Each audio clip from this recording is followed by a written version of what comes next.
গাড়িটা ওভারটেক করে লাভটা কি হলো? সেই তো ট্রাক্টরের পিছনে যেত।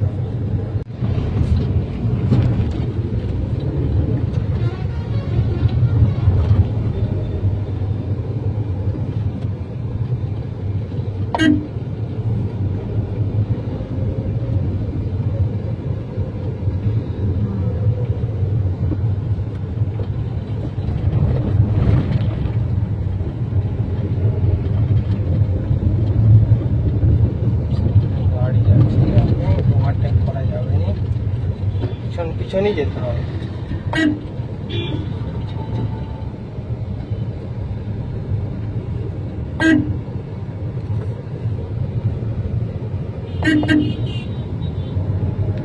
সামনে আবার কাজ চলছে।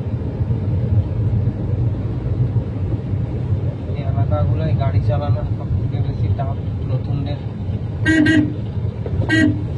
ট্রেনে বেরিয়ে যেতে হবে, কারণ এই ট্রাক্টরটা যাচ্ছে, সামনে বাস আছে পজিশন,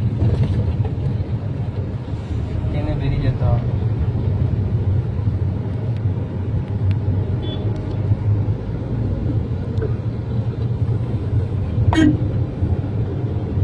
সরু রাস্তা, ওভারটেক করা যাচ্ছে না।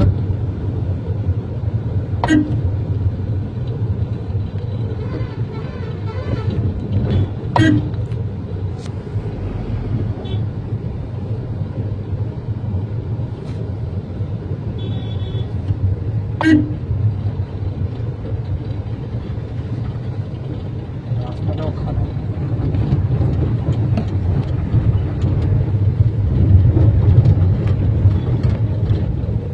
গাড়িটা ওভারটেক করে লাভটা কি হলো? সেই তো ট্রাক্টরের পিছনে যেত। কি করে যাবে সিঙ্গেল রোডে? আমি সাইড দিয়ে দিলাম, কত রিস্ক নিয়ে ওভারটেক করছে। বাইকওয়ালাগুলো দাঁড়িয়ে গেল, সামনে ট্রাক্টর নিচে নেমে গেছে।